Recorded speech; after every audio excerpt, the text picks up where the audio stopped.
것인데요. 여러분, 인간은 태어날 때부터 이 책임 있는 존재로 태어난다고 볼 수 있어요. 왜 그러냐면 하나님이 인간을 처음 만드실 때 인간에게 도덕적이고 영적인 책임을 부여하셨거든요. 실제로 여러분, 우리를 한번 봐보세요. 우리가 지금 여기에 존재하고 있지 않습니까? 그러면 누군가는 나를 돌보고 키우고 양육했기 때문에 우리가 이 자리에 있는 거라는 거예요. 아니, 태어나면 무조건 책임져야 되는 거 아니에요? 아니에요. 어떤 부모는 태어나기 전부터 뱃속에 있을 때부터 너 안 되겠다 해가지고 없애버리는 사람도 있고요. 또 어떤 사람은 태어났는데 너 안 되겠다 이래가지고 버리는 사람도 있어요. 그런데 우리는 이렇게 건강하게 이렇게 이 자리에 있다고 하는 것은 누군가는 나를 책임져서 보살피고 돌보는 그런 양육이 있었기 때문에 우리가 이 자리에 있다는 거죠. 그렇기 때문에 책임진다고 하는 것, 이 굉장히 중요한 거라는 거예요. 오늘 본문에도 마찬가지거든요. 오늘 성경은 이 책임 있는 것에 대해서 말을 하는데요. 어떤 책임이냐면 총 3가지 책임을 말해요. 첫 번째는 자녀에게 책임이 있다는 거예요. 여러분, 자녀에게는 어떤 책임이 있을까요? 자, 따라하겠습니다. 부모에게 순종하고 공경하라. 즉, 자녀는 부모에게 순종하고 공경해야 된다는 거예요. 에베소서 6장 1절이 말하지 않습니까? 에베소서 6장 1절에 3절을 보면 자녀들아, 주 안에서 너희 부모에게 순종하라. 이것이 옳으니라. 내 아버지와 어머니를 공경하라. 이것은 약속이 있는 첫 계명이니 이로써 내가 잘되고 땅에서 장수하리라. 즉, 자녀의 첫 번째 책임이 뭐냐면 부모에게 순종하고 공경하는 거예요. 아니, 왜 부모에게 공경해야 되고 순종해야 되는 거죠? 그 이유는 2가지 이유가 있는데, 첫 번째 이유는 하나님께서 부모를 자녀의 권위자로 세웠기 때문에 그런 거예요. 여러분, 이 권위자로 세웠다는 것, 이게 얼마나 중요한지 몰라요. 여러분, 만약 하나님께서 부모에게 너는 자녀를 책임 있는 권위자야 라고 하는 이 권위를 부여하지 않았다면 부모는 자녀를 그렇게까지 키우지 않을 거예요. 어떻게든 크든 말든 그냥 내버렸을 거예요. 그러면 이 사회 질서가 유지되지 못하는 거 아니겠습니까? 그렇기 때문에 자녀는 부모가 권위자로서 나를 정성스럽게 키웠기 때문에 그 부모의 사랑에 감사해서, 그 부모의 은혜에 감사해서 부모에게 순종하고 공경해야 된다는 거예요. 실제로도 그렇지 않습니까? 부모는 자녀를 권위자로 정성을 다해서 키웠는데 만약 자녀가요, 그걸 모르고 부모를 무시하고 자기 마음대로 하려고 그러고 부모 말도 안 듣고 막 그래버리면 얼마나 속상하겠습니까? 실제로 옛날에 보면요, 고려장애라고 혹시 아십니까? 고려장애라고 하는 것은 옛날 고려시대의 장례를 말하는 거예요. 즉, 가난하고 없이 살던 그런 시절에 부모가 나이가 들고 병이 들면 봉장을 할 수가 없게 되잖아요. 그러니까 어떻게 합니까? 자녀가 몰래 밤에 그 늙은 부모를 등에 업고 산에 올라가서, 그것도 산 골짜기로 올라가서 그 부모를 버려두고 그냥 오는 거예요. 이걸 고려장이라고 해요. 여러분, 자녀가요, 부모를 등에 업고 산에다가 두고 오버리면 그 부모의 마음이 어떤 마음이 들까요? 제가 그 부모의 마음을 다 헤아릴 수는 없지만 아마 부모 마음속에는 심한 분노의 마음이 있을 거예요. 어떻게 자식이 나를 이렇게 버릴 수 있냐 라는 마음이 들면서도 또 한편으로는 이해가 됐을 거라 생각이 들어요. 왜냐하면 오죽 먹을 것이 없으면, 오죽 가난하면 나를 버리겠나 라는 마음으로 이해하는 마음도 있었을 거라는 거예요. 실제로 그런 얘기가 있잖아요. 한 농부가 고래장을 하려고 아버지를 등에 업고 산으로 올라갔거든요. 그런데 아주 험한 산을 올라간 거예요. 왜 험한 산을 갔냐면 아버지가 집에 다시 못 돌아오도록 하기 위해서 골짜기로 올라간 거예요. 그런데 올라가는데 아버지가 등에 엎친 채로 갑자기 나뭇가지를 꺾기 시작하는 거예요. 그래서 아버지 왜 자꾸 나뭇가지를 꺾습니까? 라고 하니까 아버지가 대답하기를 얘야 나무를 꺾어 놓아야 네가 내려가는 길을 알 수 있지 않겠니? 라고 이야기했다는 거예요. 여러분 이게 바로 이 부모의 마음이거든요. 자식은 부모를 버릴 수 있어도 부모는 자식을 버릴 수가 없는 거예요. 그렇기 때문에 자녀는 이 부모의 이 은혜, 나를 양육해주고 키워주고 지금까지 있게 해준 그 부모의 은혜를 기억하면서 부모의 말에 순종할 수 있어야 된다는 거예요. 물론 여기에서 순종이라는 건 단순히 복종을 의미하는 건 아니에요. 옛날에는 부모의 말이면 무조건 복종해야 된다라고 해서 거짓말을 시켜도 해야 되고 부정한 일을 시켜도 해야 하는 그런 권위적인 일방적인 그런 복종을 말하는 게 아니에요. 여기서 순종하라고 하는 것은 주 안에서 순종하라는 말이에요. 즉 하나님의 말씀과 뜻을 따라 하나님이 부모를 권위자로 세웠으니 그 권위를 인정하고 그분의 가르침을 따라 순종하라는 거죠. 실제로 성경에 보면요 사울 왕이 있지 않습니까? 사울 왕은 다윗을 시기해서 다윗 죽이려고 막 쫓아다니지 않았습니까? 그런데 그에게는 아들이 한 명 있었거든요. 요나단이라는 아들. 여러분 아들이라면 아버지가 아무리 잘못해도 아버지의 뜻을 따라야 되잖아요. 그런데 요나단은 달랐어요. 아버지를 평소에 존경하고 사랑했지만 주 안에서 잘못된 행동을 보면서 아버지의 뜻을 거슬려 다윗을 보호하게 되거든요. 무슨 말입니까? 부모는 주 안에서 하나님의 뜻을 따라 하나님께서 부모에게 권위자로 세워주셨으니 주 안에서 그 은혜에 감사하며 순종해야 한다는 거죠. 두 번째로 자녀는 왜 부모에게 순종하고 공경해야 되느냐 하면 그렇게 해야 인생이 잘 되기 때문에 그런 거예요. 여러분 3절 말씀을 다시 한번 보면 이렇게 말하고 있어요. 이로써 내가 잘 되고 땅에서 장수하리라. 부모를 공경하면 자녀가 잘 된대요. 땅에서 장수한대요. 실제도 그렇거든요. 여러분 여기에서 잘 된다라고 하는 의미는 단지 물질적 번영이나 성공의 의미를 담고 있는 건 아니에요. 물론 그것도 우리에게 주시는 놀라운 축복이지만 여기서 강조점은 우리 모든 삶의 부분에 있어서 하나님이 주시는 평안 그리고 하나님의 보호와 인도하심이 있다라는 의미예요. 여러분 실제로 자녀들을 한번 봐보세요. 평소에 자녀가요 부모를 공경하지도 않고 부모의 말을 듣지도 않고 부모에게 대적하고 그런 자녀가 있다고 생각해 보세요. 그 자녀의 마음이 어떨까요? 항상 보면 내면의 갈등과 죄책감에 시달리며 산다고요. 또한 그렇게 부모를 무시하는 인생을 보면요 나중에 시간이 지나면 자기도 무시받는 인생이 된다는 거예요. 실제로 평생에 부모를 공경하지 않고 막 부모를 무시해 보세요. 그걸 누가 봅니까? 다 자기 자녀들도 보고 있거든요. 그러면 나도 노인이 되잖아요. 나도 늙으면 노인이 될 거거든요. 그러면 똑같이 나를 공경하지 않는다는 거예요. 그렇기 때문에 하나님은 그걸 다 아시는 거예요. 그렇기 때문에 자녀가 부모를 공경하는 것이 하나님의 뜻과 질서에 맞다. 그게 잘 되는 인생이다 라는 것을 말씀을 통해서 말해주고 있다는 거예요. 그렇기 때문에 우리가 자녀라면 지금 계시는 모든 부모님께 잘해야 돼요. 평소에 잘하시는 분들 참 많잖아요.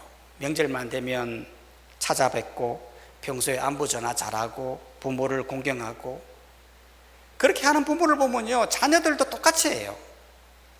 나중에 자녀들이 부모님한테는 저렇게 하는구나 라면서 나중에 내가 노인이 되어도 자녀들이 다 그렇게 하는 거예요.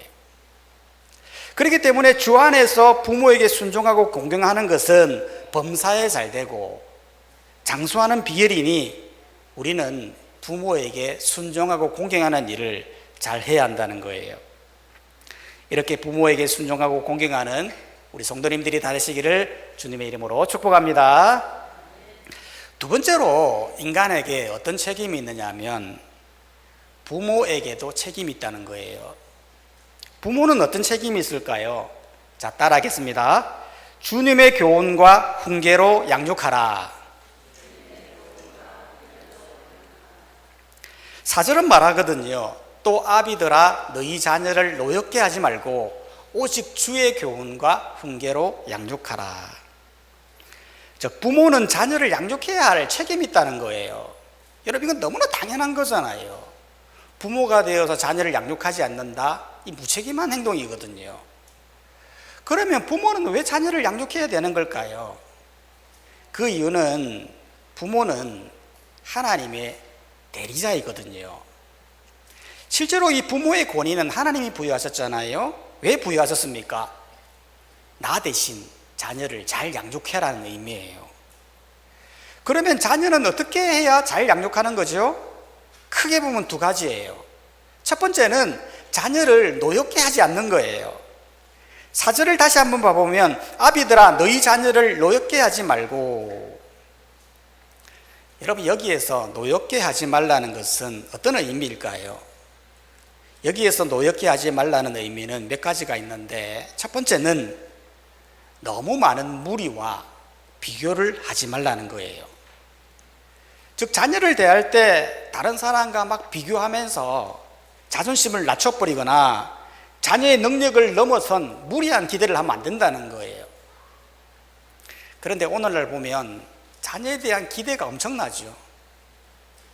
실제로 2011년도에 보면 고3 학생인 아들이 엄마를 살해한 사건이 일어났어요. 그것도 8개월 동안 엄마의 시신을 방치한 채 끔찍한 사건이 있었는데 사람들은 이 사건을 두고 어떻게 엄마를 해줄 수 있냐 라면서 페루나이다 라면서 아들을 비난을 가했는데요. 그런데 알고 보니까 이 아이가 엄마에게 엄청난 학대를 받았던 거예요. 이 학생은 평소에 공부도 잘해가지고 전교 1등 하는 애였는데 한 번은 전교 이동을 하고 오면 너는 1등도 못하니 라면서 애를 때리는 거예요. 그 다음에 1등하고 오면 1등에서 좋냐? 중학교가 몇 개인데 5천등 하고 기쁘냐? 라면서 또 때리더라는 거예요. 심하게는 10시간 동안 엎드려 뻗치기 시키고 잠도 못 자게 하고 골프채와 야구 방망이로 폭행을 가해 멍이 들 정도로 심한 학대를 가했다는 거예요. 이런 소식을 접하게 되면서 이 엄마의 일방적인 학대와 비교를 보면서 이 사건을 사람들이 아주 안타깝게 생각했다는 거예요.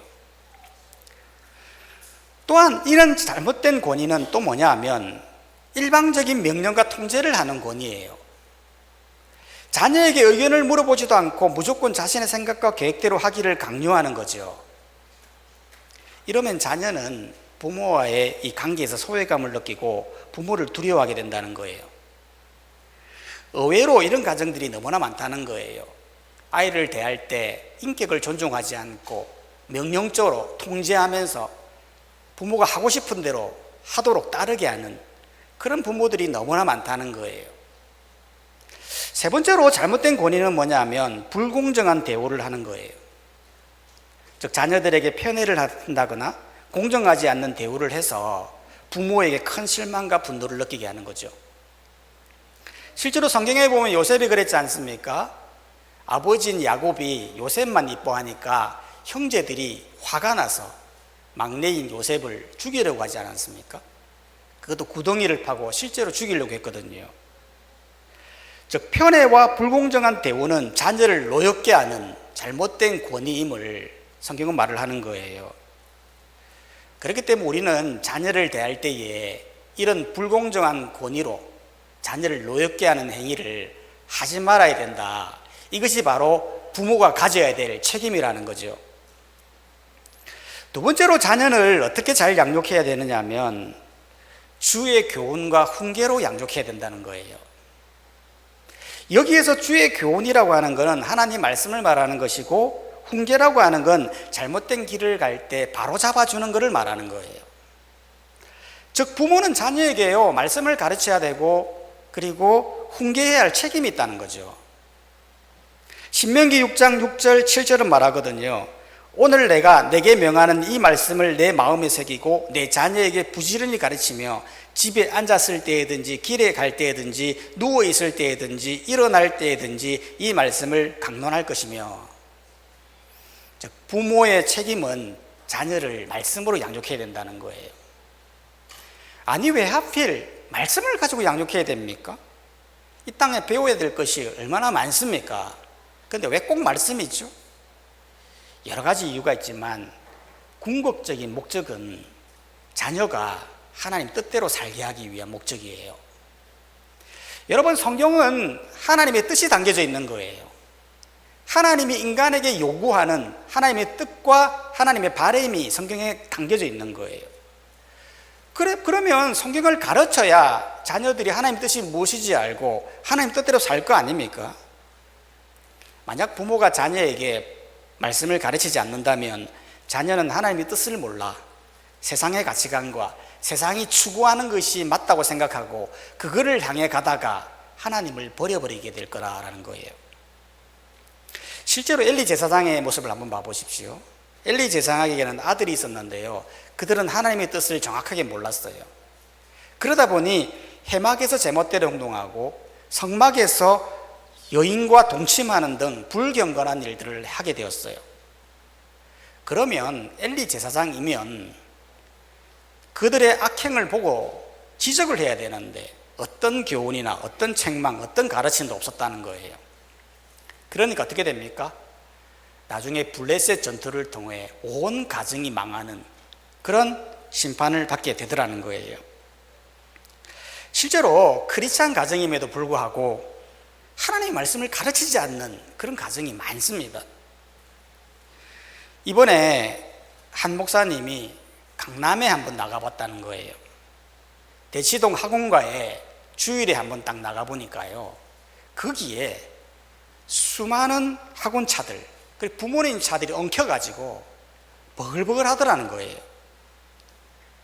그곳에 아이들이 내리는데 대부분이 중고등학생들, 초등학생들이 아이들이 내려가지고 그것도 예배 시간에 학원 수업 들으러 막 가더라는 거예요. 실제로 시험 기간이 되면 예배 시간에 아이들이 없어요. 오로지 세상적인 성공만을 추구하면서 아이들을 가르치는 그런 아이들을 보면서 정말 안타깝다라는 거예요. 그러면서 믿는 부모님들도 나도 저렇게 해야 되지 않냐, 아이들을 그냥 내버려두면 어떻게 하나 라는 불안한 마음을 가진다는 거예요. 여러분, 그런 아이들 부러워하지 말길 바랍니다. 여러분, 그렇게 한다고 해서 다 성공하는 거 아니에요. 여러분, 이 성공의 열쇠라는 건 하나님께 달려있는 거예요. 내 노력으로 되는 게 아니에요. 하나님 백성의 성공은 세속적 기준으로 나누는 게 아니에요. 하나님 백성의 성공은 그분의 뜻을 따르는 것, 하나님 말씀을 대로 살려고 노력하는 것, 그의 영광을 위해 살아가는 것, 거기서 얻게 되는 참된 평안과 만족인 거예요. 여러분, 세상에서 아무리 성공해도요, 하나님 모르면 아무 의미 없는 거예요. 여러분, 그렇잖아요.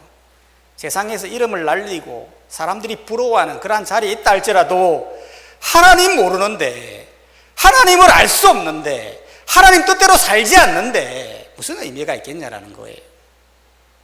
우리는 예배하면서 성공하고 예배하면서 공부하는 그런 인생이 되어야 된다는 거예요.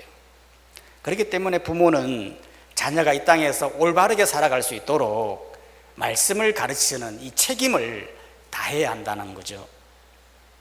세 번째로 인간의 책임은 뭐냐 하면 바로 영적 책임이에요. 10절은 말하거든요. 에베소서 6장 10절에서 12절 말씀을 보면, 끝으로 너희가 주 안에서와 그 힘의 능력으로 강건하여지고 마귀의 관계를 능히 대적하기 위하여 하나님의 전신갑주를 입어라. 우리의 씨름은 혈과 육을 상대하는 것이 아니요 통치자들과 권세들과 이 세상의 이 어둠의 세상 주관자들과 하늘에 있는 악의 영들을 상대함이라. 그러므로 하나님의 전신갑주를 취하라. 이는 악한 날에 너희가 능히 대적하고 모든 일을 행한 후에 서기 위함이라. 즉 인간에게는 책임져야 할 부분이 바로 영적 부분이라는 거예요. 영적 부분이라는 게 뭐냐 하면 눈에 보이지 않는 세상을 말하는 거예요. 여러분, 이 세상은 눈에 보이는 세상도 있지만 눈에 보이지 않는 세상도 있는 거예요.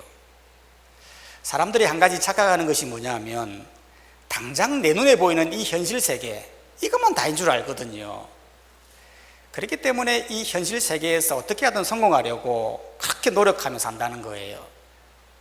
그런데 성경은 분명히 말하죠. 우리의 씨름은 혈과 육을 상대한 것이 아니다. 눈에 보이지 않는 세계를 상대하는 것이 아니라 오히려 눈에 보이지 않는 세계들, 즉 영적 세계들을 상대한다고 말했던 거예요. 실제로 성경은 우리 눈에는 보이지 않지만 지금도 수많은 영적 세력들이 싸움을 하고 있거든요. 즉 악한 세력들은 어떻게든 간에 예수 믿지 못하게 해서, 하나님 믿지 못하게 해서 자신의 세력으로 끌고 가려고 하고요, 하나님의 세력은 어떻게든지 예수님 믿게 해서 천국으로 이끌려고 하는 그런 세력이 서로 충돌한다는 거예요. 이런 영적 세계 속에서 책임져야 할 사항이 뭡니까? 오늘 본문은 두 가지를 말을 하는 거예요. 첫 번째는 영적으로 강건해져야 된다는 겁니다. 10절 말씀을 다시 봐보면 끝으로 너희가 주 안에서와 그 힘의 능력으로 강건하여지고, 즉 주 안에서 강건해지는 거라는 겁니다. 왜 강건해져야 되는 거죠?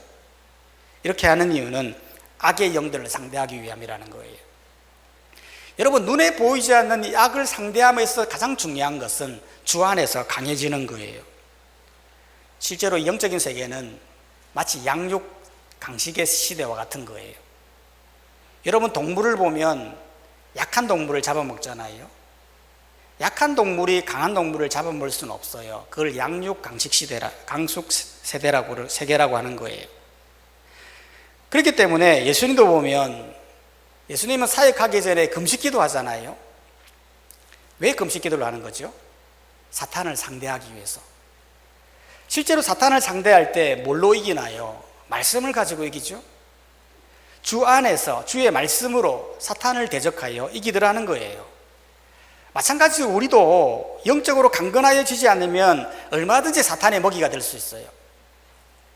베드로전서 5장 8절은 이렇게 말하거든요. 근신하라, 깨어라, 너희 마귀가 우는 사자와 같이 두루다니며 삼킬 자를 찾나니. 눈에 보이는 사자만 동물을 찾는 게 아니라는 거예요. 눈에 보이지 않는 악한 마귀가 한 명이라도 자기 세계로 끌고 가기 위해 두루다니면서 약한 자, 믿음이 약한 자, 강건해지지 못하는 자를 삼킨다라고 말을 하고 있는 거예요. 그렇기 때문에 이 마귀와 대적하기 위해, 우리를 보호하기 위해서 반드시 주 안에서 강건해지라는 거예요. 두 번째로 우리 안에 영적인 책임이 뭐냐면 전신갑주를 입으라는 거죠. 13절은 말하지 않습니까? 그러므로 하나님의 전신갑주를 취하라. 이는 악한 날에 너희가 능히 대적하고 모든 일을 행하는 위에 서기 위함이라. 영적으로 바로 서기 위해서 해야 할 일은 전신갑주를 입으라는 겁니다. 여러분, 전신갑주가 뭐죠? 전신갑주는 전쟁에 나갈 때 입는, 또 가지는 도구들을 말하는 거예요. 실제로 전쟁에 나갈 때 보면 옛날 같은 경우는 머리에 투구를 쓰죠. 몸은 갑옷을 입죠. 방패를 가지죠. 신을 신죠. 칼을 차죠. 창을 가지죠. 왜 그렇게 하는 거죠? 적으로부터 나를 보호하고 승리하기 위해서 그렇게 하는 거예요. 즉 영적 전투에서 이기기 위해서 반드시 무장해야 할 게 뭐냐? 이런 전신갑주라는 거예요. 영적으로 보면 이것들이 무엇입니까? 진리의 허리띠, 의의 흉배, 믿음의 방패, 구원의 투구, 성령의 금, 즉 하나님의 말씀을 말하는 거예요. 이런 것들을 무장해야 영적으로 이길 수 있다라는 거예요. 반대로 말하면 내가 이걸 입지 않는다면 우리는 세상에서 실패할 수밖에 없다라는 것을 보여준다는 거예요. 그렇기 때문에 우리도 마찬가지예요. 여러분, 이 세상이 만만치 않아요.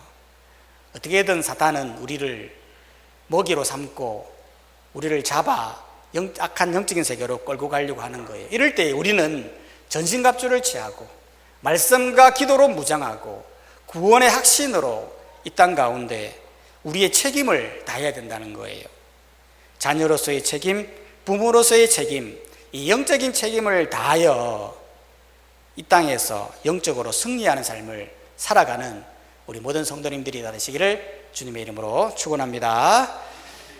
이 시간 다 함께 찬송가 559장